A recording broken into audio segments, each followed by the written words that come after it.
Okay, so as we are finishing up Daniel, I'm gonna just own the fact that I've got a lot to cram in here, and I'd like to blame somebody else, but it's really just me. I'm gonna have to blame myself because I didn't factor in Jordan's meeting, and so I've got like 2 classes of material. I'm not gonna try and actually fit both classes worth in there, but if you feel like, wow, he's going through this pretty quickly for all of this prophetic material, there's a reason it's quickly. It is human error. So what we're going to look at tonight is the subject of providence, because as you go through the book of Daniel, the last bit of Daniel that we haven't really looked at is all of these prophecies that God gave through Daniel of the things that were going to come to pass between the time of Daniel and the time of Christ. So nations would rise and fall. We've looked at that at a macro scale with the different parts of the statue and the 4 different beasts. But as Daniel is given visions later on, they get more and more specific. So much so that eventually you get to chapter 10 and then chapter 11. And there's some very, very specific things about the king of the south will do this and the king of the north will do that. And in fact, they're so specific that critics of the Old Testament, one of the books that they will commonly turn to and say this is all a fake is Daniel. Not because Daniel is inaccurate, but because the prophecies of Daniel are so specific and so accurate that they go, it has to be a sham. Which, of course, is one option, but there's another option too, which is God actually wrote it.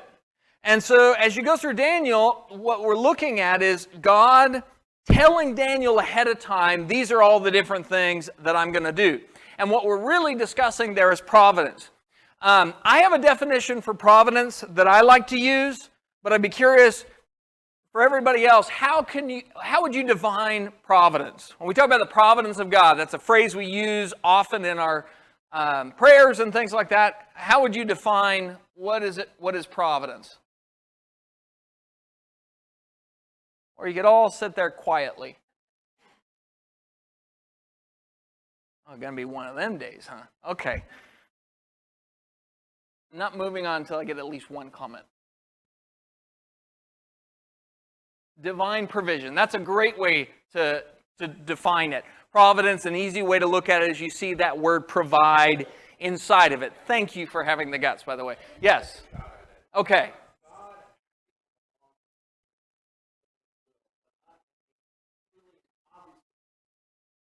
Okay, so God working within the confines of the laws of physics to make things happen, but in a way that you can't necessarily pinpoint and say it's Him. Is that, I kind of...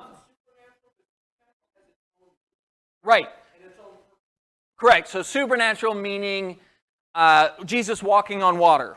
That's a miracle, right? So miracles are one way God has worked over time, but it's not the only way that He works. In fact, it's an interesting study in and of itself. If you made a list of all the different things that God has done with miracles, and then made a list of all the different things that God has done without miracles, turns out everything He can do with miracles, He can do without them, including saving people from death. And so it's just kind of a separate aside. Miracles, God doesn't need miracles to do His job. Now, why do miracles exist then if God doesn't need to use them? To show His power. Exactly. So when Jesus performed miracles, when He walked on water, that showed that God's testimony that He was with Jesus. But God doesn't have to do that. The definition that I like to use is the weaving together by God of earthly events to implement His eternal purposes. I like to think of it as God taking all the strands of time and events and people and weaving those together to create the pattern that He wants. And in the same way that if you've ever seen weaving done, it takes very small motions and changing a direction of the threads in order to create a different pattern. So too, God does things in ways that we don't recognize in the moment, but when you step back and look at the tapestry, you go, oh, look at that. I can see what he did. You probably have seen it in your own life. Times where at the moment it may not have made any sense why you were going through what you were going through, or it may not have even seemed like a big deal at the time. You may have had something happen to you that you just didn't give it a second thought. But years later, you look back and you realize it was a defining moment where the thread had been moved and nudged a certain way, and all of a sudden the pattern changes.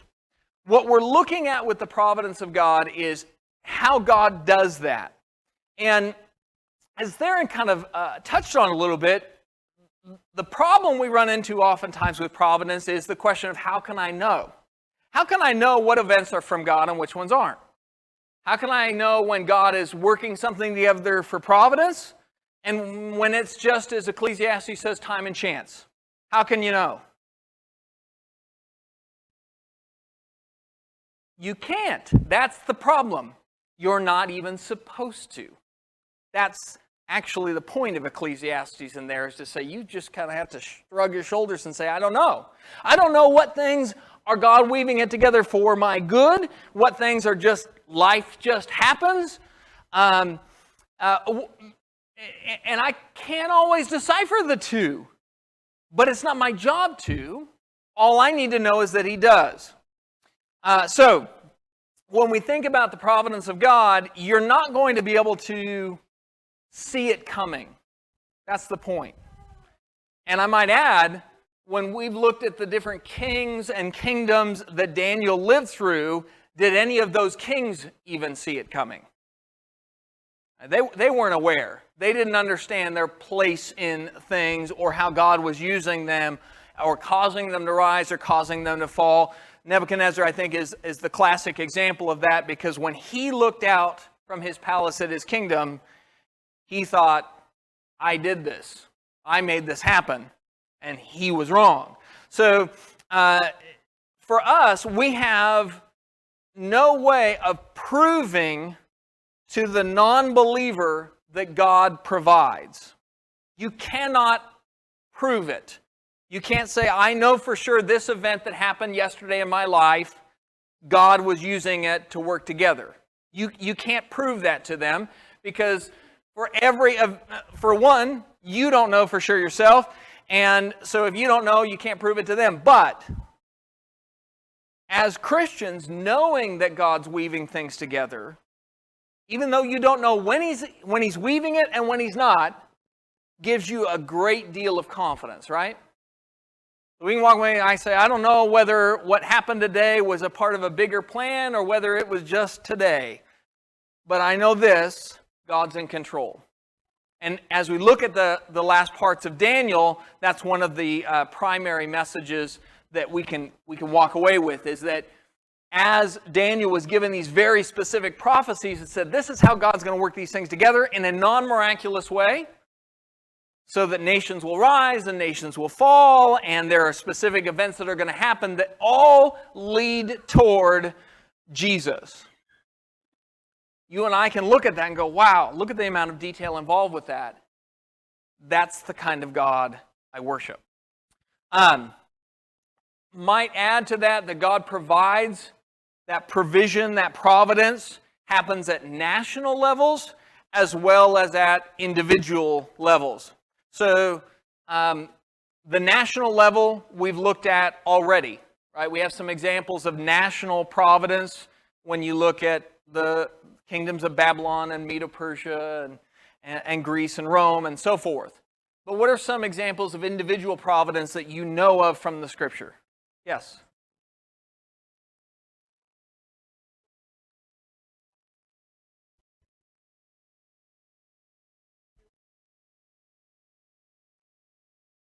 Yeah, so Mary asked the question that tests every preacher. Thank you, Mary.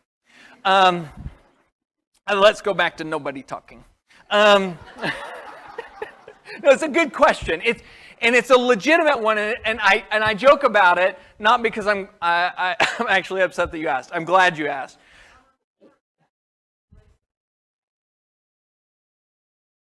Right.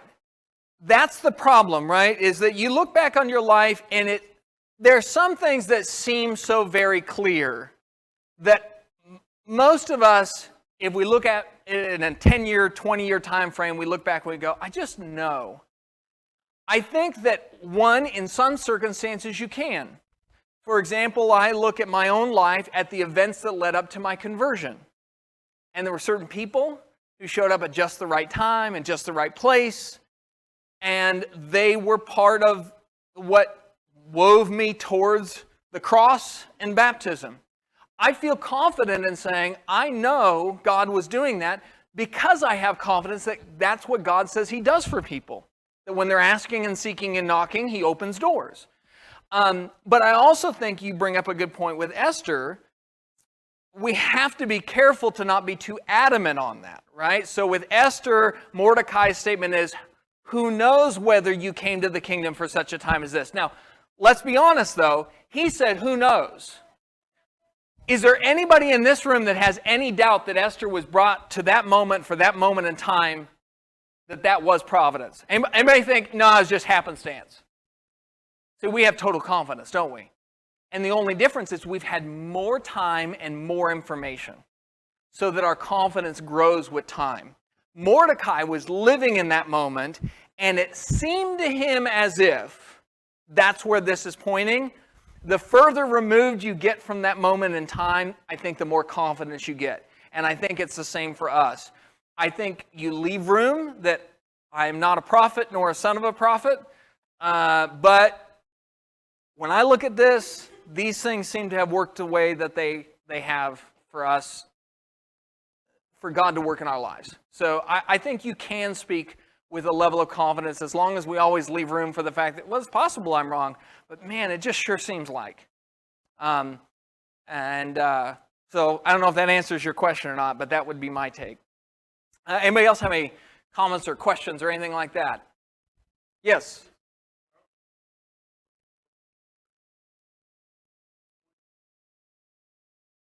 Amen to that. Absolutely, yeah.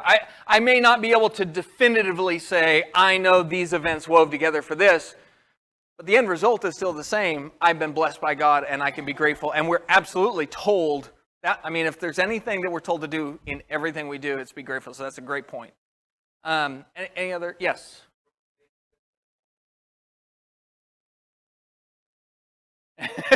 Okay, that's a valid point, right? In one sense, everything God's weaving together for our benefit as long as we're faithful to Him.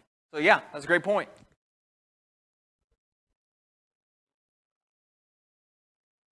Mm-hmm.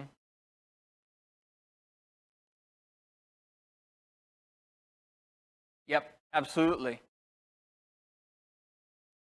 Yeah, we do our part to follow Him. Yeah, absolutely. Yeah, we show obedience, we follow Him by faith, and He works out the details. And I think we all see that to be the case. And of course, that's exactly what I think Romans 8:28 is pointing to. The interesting thing about Romans 8:28 is I think the context even points towards mistakes. Like, I didn't do the right thing, but I was trying to do the right thing, and God somehow took that mistake and wove it together. There's actually a story about a master weaver, that the master weaver in certain cultures doesn't actually do the weaving. He always has an apprentice.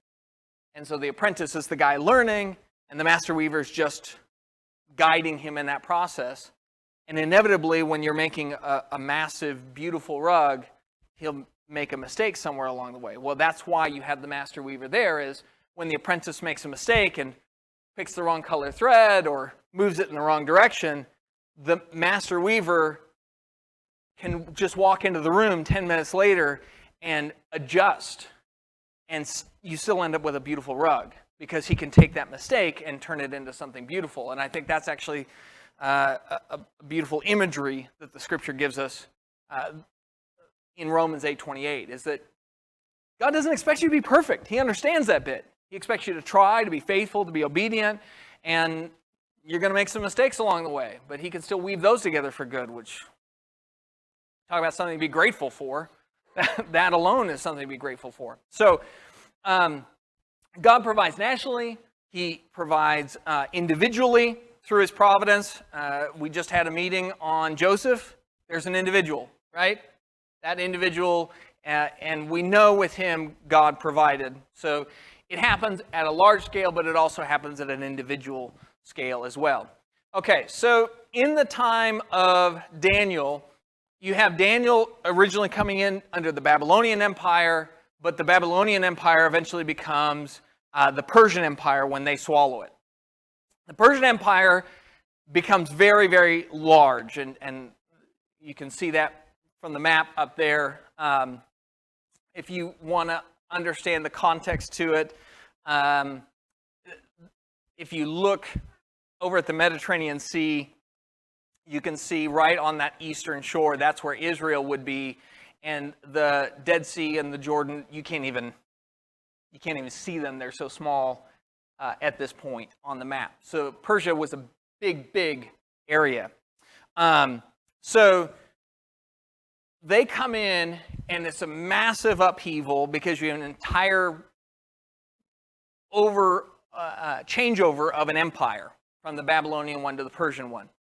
The Persian Empire is the one that Daniel referred to as the chest and the arms of silver, and it's sometimes referred to as the Medo-Persian Empire because it was a combination of the Medes and the Persians, and the imagery of that is a beast that was raised up on one side. The Persians were more powerful than the Medes, and the two of them kind of worked together to become a giant empire.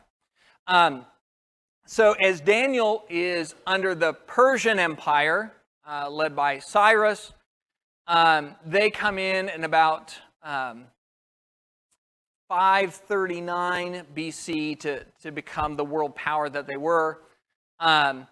They take over the world, they take the Babylonian Empire over, but then much more territory than them, almost doubling the territory of the Babylonian Empire. The kings of that time period. One of the great things about history of this time period is that we have a lot of data about them. Now, you do not need to remember any of these guys, so don't feel like you're going to be tested on this, which is exactly what I would say if I was going to test you on this. No, you're not going to be tested on any of these names. But it starts with Cyrus the Great, of whom we read a lot about, and talk about the providence of God. He's named in the scriptures. Right? God says, I'm going to make him my servant, and he doesn't know me, but I know him by name. He's the one that released the Jews to go back and rebuild. Then you have Cambyses II, Darius I, Xerxes I, who is most likely, I leave some wiggle room there, most likely the husband of Esther. And he also befriends the Jews for the obvious reason that his wife was one of them. And then you have Artaxerxes I. He is likely the king that Nehemiah was a cupbearer for. So this is that time period of history. And then there's a whole bunch of other kings. I'm not even going to waste my time saying their names. But,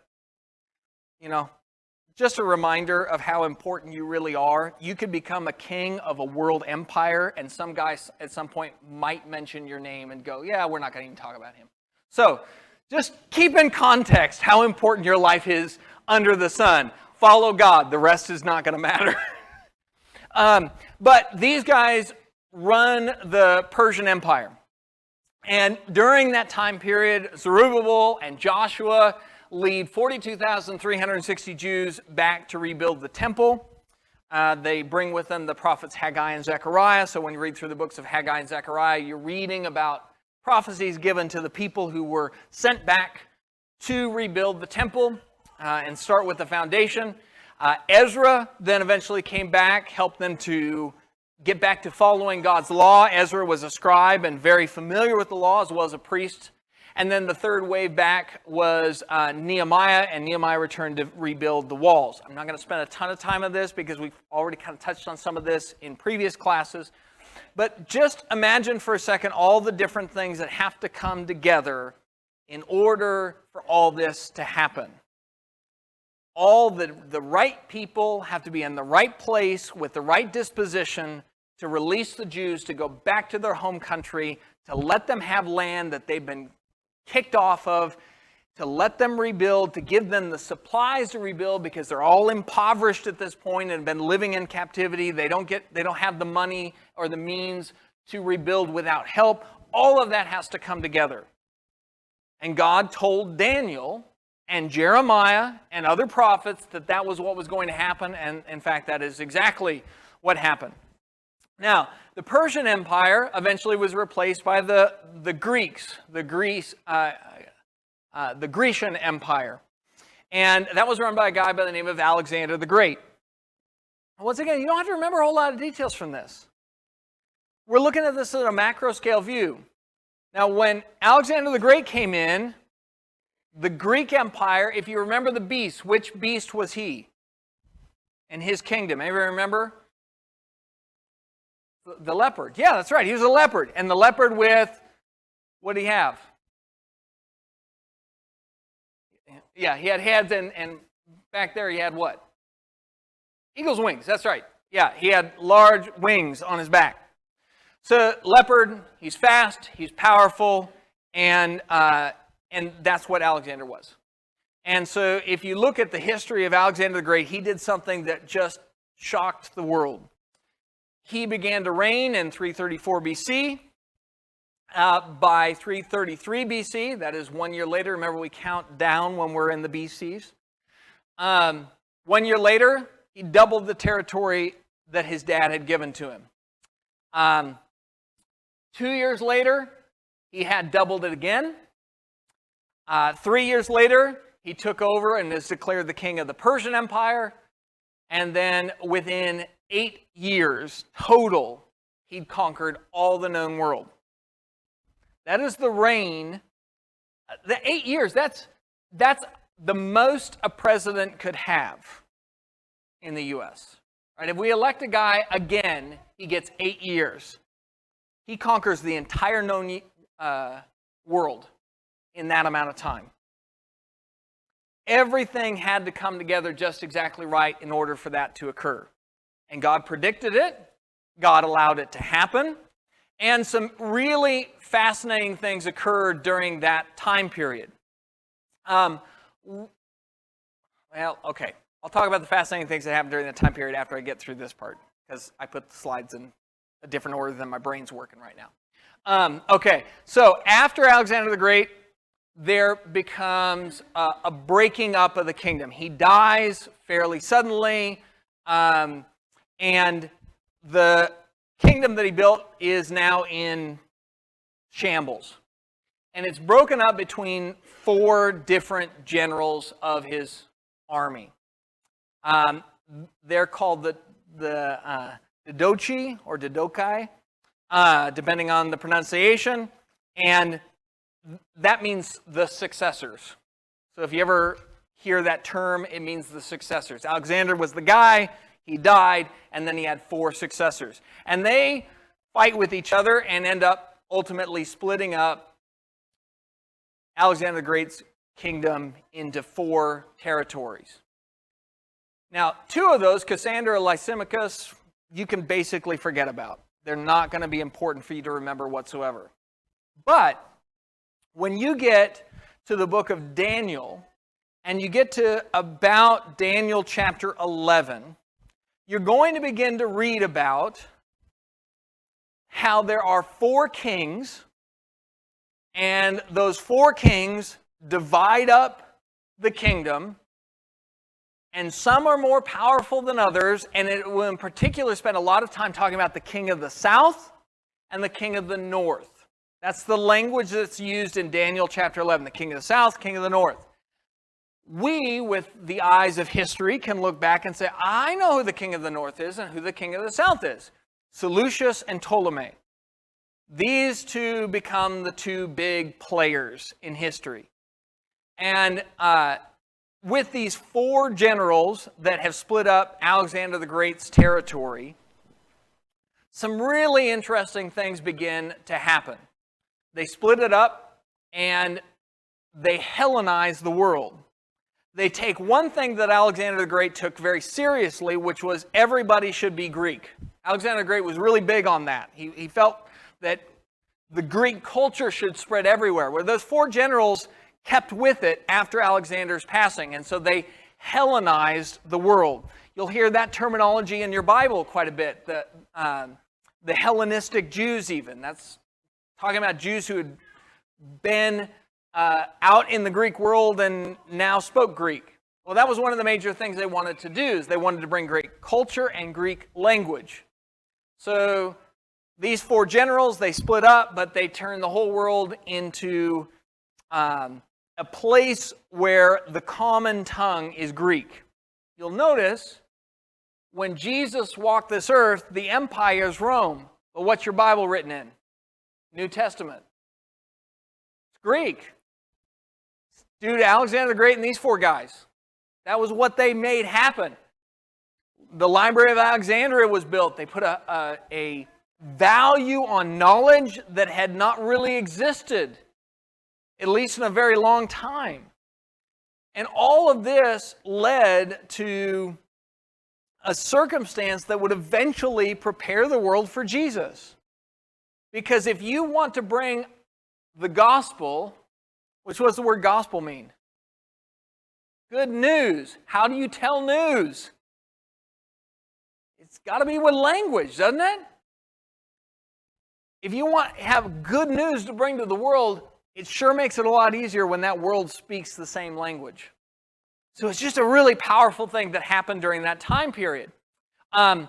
During that time period, Israel gets flipped back and forth between the king of the south and the king of the north. And that's what Daniel 10 and 11 spends quite a bit of time talking about. Is the king of the south would be in charge for a while, and then the king of the north would be in charge for a while, and then back and forth and back and forth. As those two Ptolemies, the Ptolemies and the Seleucids, because it's their descendants, these two dynasties, as they fight with each other, smack dab in the middle of them is Israel. So they become the fighting ground for so much that's going on. And so Daniel, in Daniel chapter 11, Daniel is writing a prophecy that God is giving to Daniel and the Jews.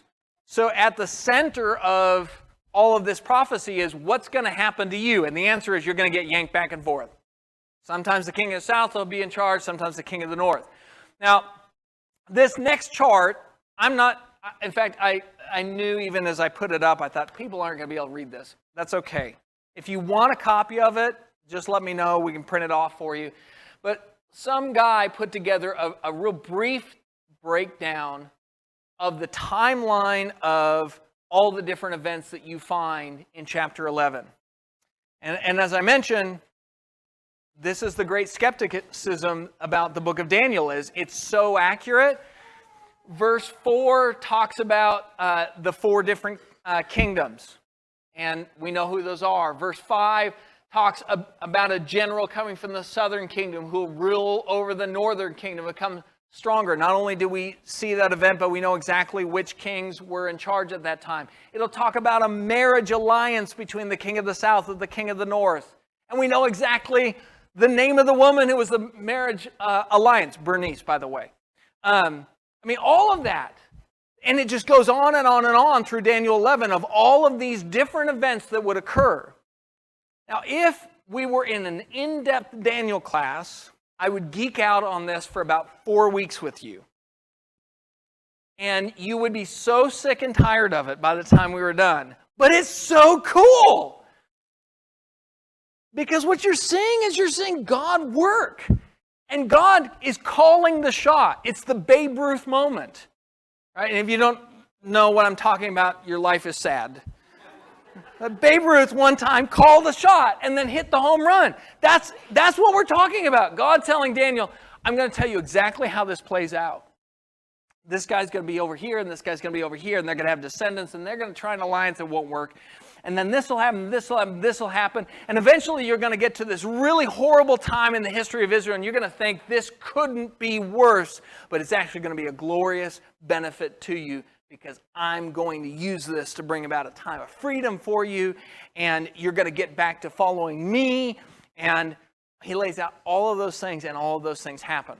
And so as you go through Daniel chapter 11, eventually you get to this section that talks about something called the abomination of desolations.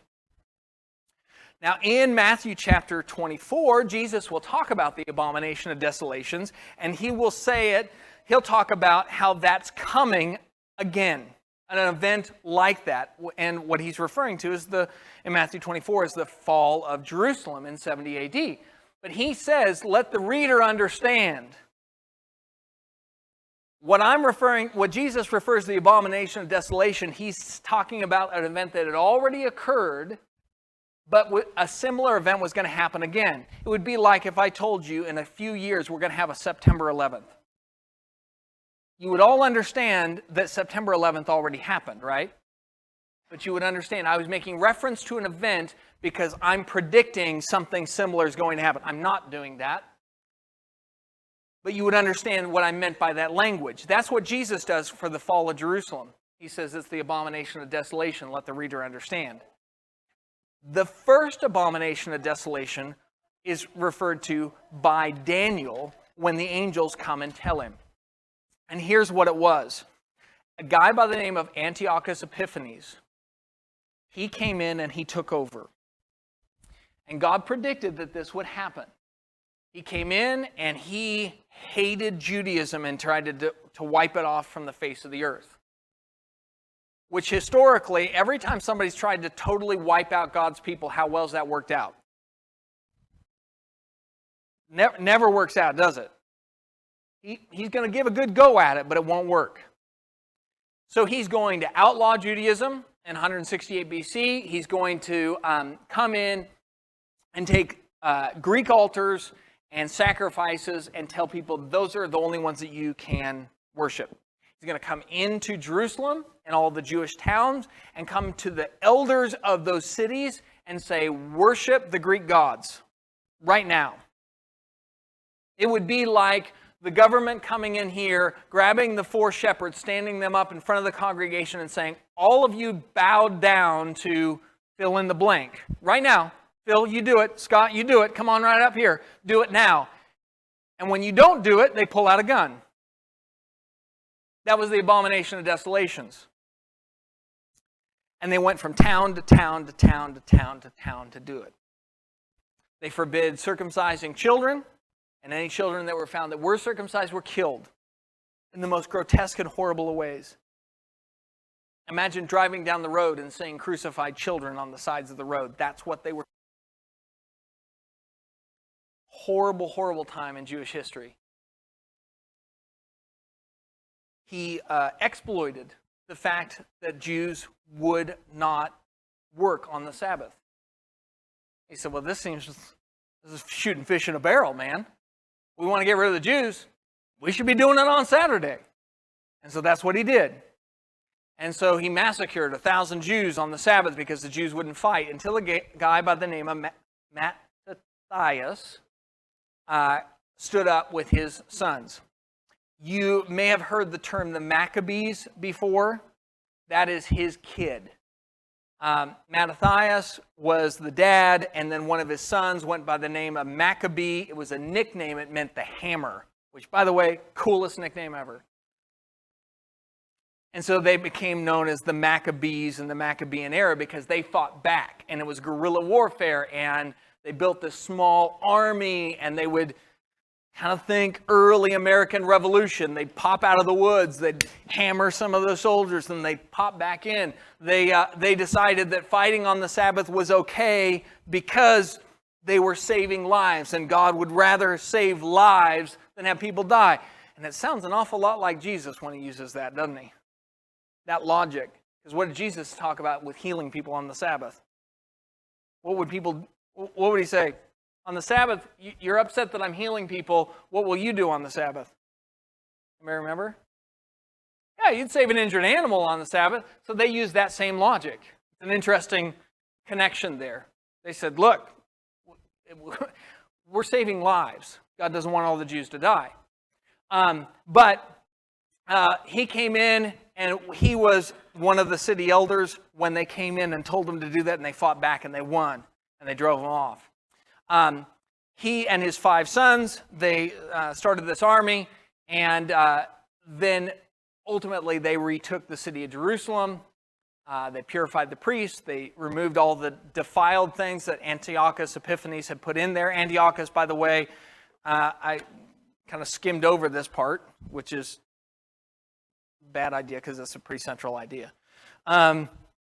He came into the temple in Jerusalem and he sacrificed a pig, which is an unclean animal, and totally defiled the entire temple.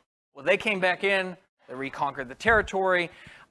They tore down the Greek altars, purified the priests and the altar and everything like that. And that is where the Jewish holiday of Hanukkah comes from, because if you've ever looked at a Hanukkah menorah, it has all of these different candles. And those represent the fact that when they went in to purify, they had only enough oil to burn for 1 day, supposedly, but it ended up burning for 8 days, which was how much time they needed to purify it.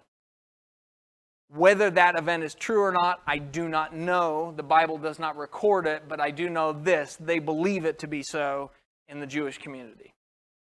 And that's where their holiday of Hanukkah comes from. Now, all of these things are talked about by Daniel. The abomination of desolation and how they would defile things, but how God would ultimately bring people back in to fix it. So, as we look at all of these different things, like I said, it's such a breakneck pace. There are 6 things that I want you to remember about providence and kingdoms and how God works. One is, all of these inferior kingdoms are beastly.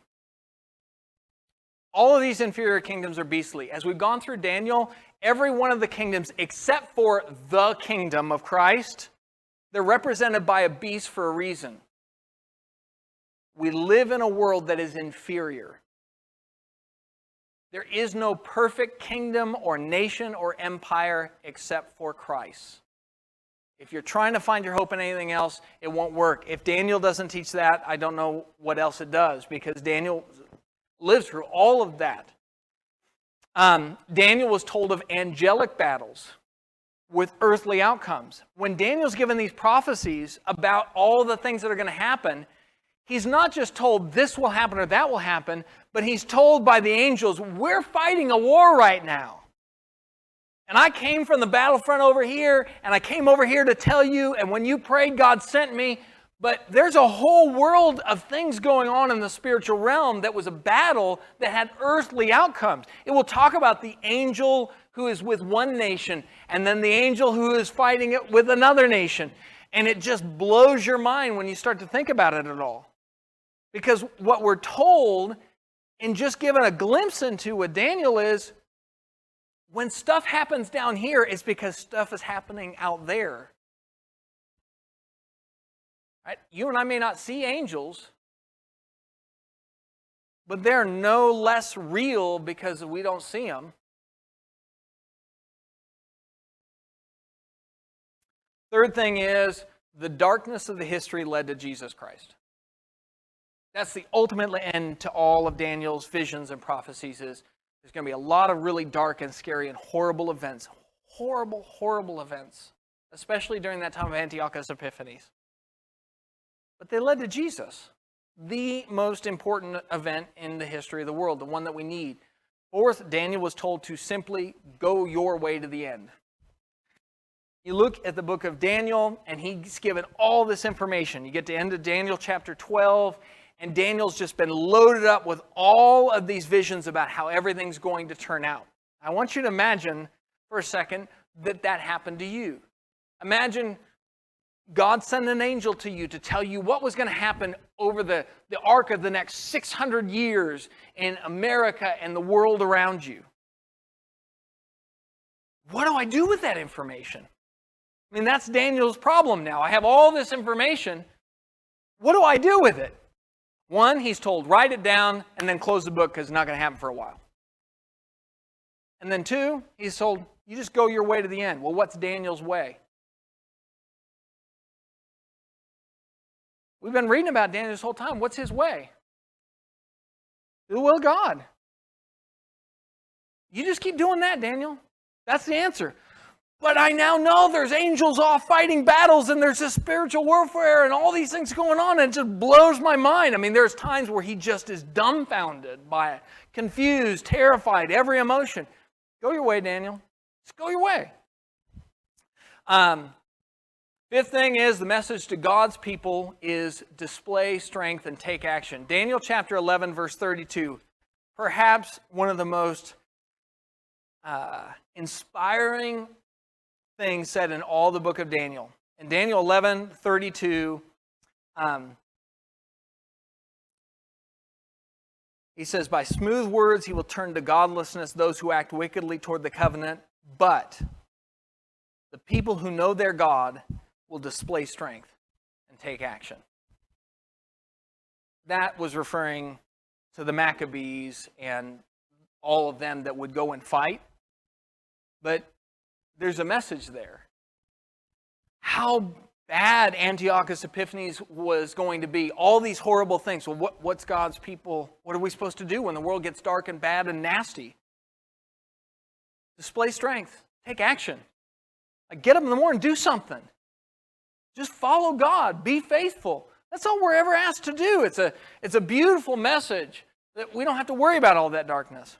And then the other thing that Daniel 11 will point out is that some of the righteous, those who were faithful to God and had insight and understood that God was in control, they would fall, that God might refine the nation. Sometimes righteous people die because God has a bigger plan.